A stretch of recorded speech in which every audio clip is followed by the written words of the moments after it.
I'm tempted to draw on anger as a motivating energy to help me overcome the resistance to doing this. But then that makes me more harsh and judgmental in my tone when I'm reading such things, for example, on YouTube, than might be optimal. Now, I've had debates with people about that, because I have friends who say, no, if you're calling out the environmentalist globalists who are harassing the Dutch farmers, then a little anger is just the ticket. But then others say, well, you don't want to be too harsh because you alienate people who would otherwise listen to you. It's like, that's a hard balance to get right. But also maybe anger hardens your mind to where you don't notice the subtle, quiet beauty of the world. The quiet love that's always there, that permeates everything. Sometimes you can become deeply cynical about the world if it's the Nietzsche thing. Yeah. Battle not with monsters, lest ye become a monster. Yeah. And if you gaze into the abyss gazes also into you. Right.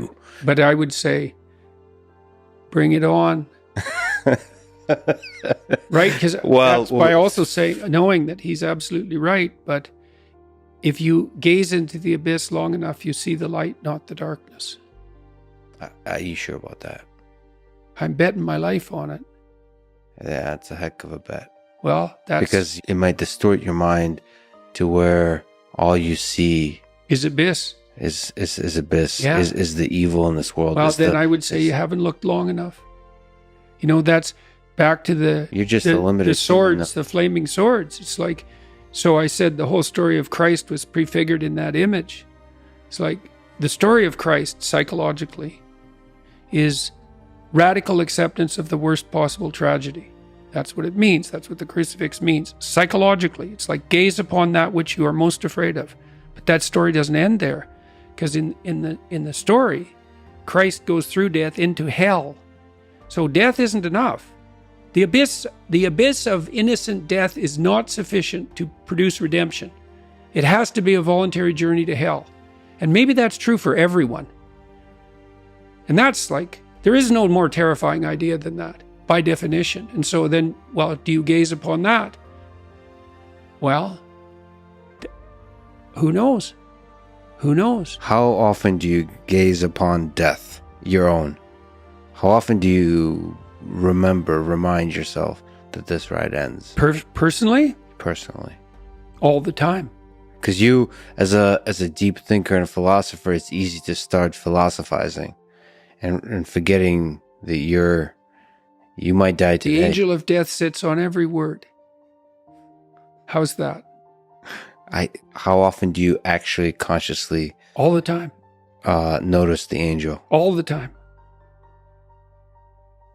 I think it's one of the things that made me peculiar. When I was in graduate school, I thought about, I had the thought of death in my mind all the time. And I noticed that many of the people that I was with, these were people I admired fine.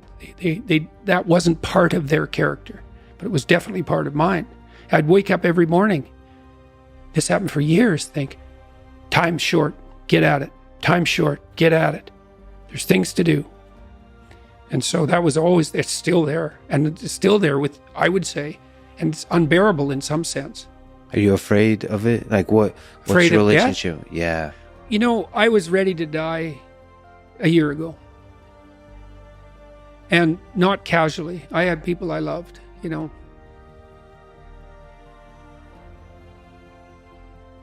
So no, I'm not very worried about me, but I am very worried about making a mistake.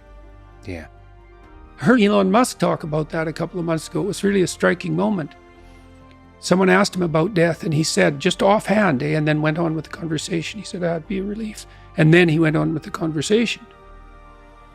And I thought, well, he's got a lot of weight on his shoulders. I'm sure that part of him thinks, it'd be easier just if this wasn't here at all.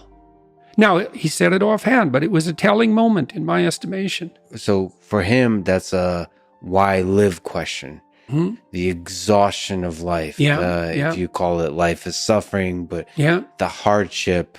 I'm more afraid of hell than death. You're afraid of the thing that follows.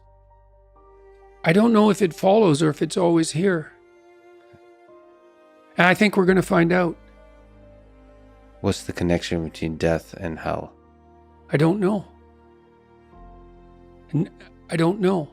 I don't know. Is there something that needs to be done before you arrive? You're more likely to die terribly if you live in a manner that brings you to hell. That's one connection. And terribly is a very deep kind of concept. Okay. Yeah.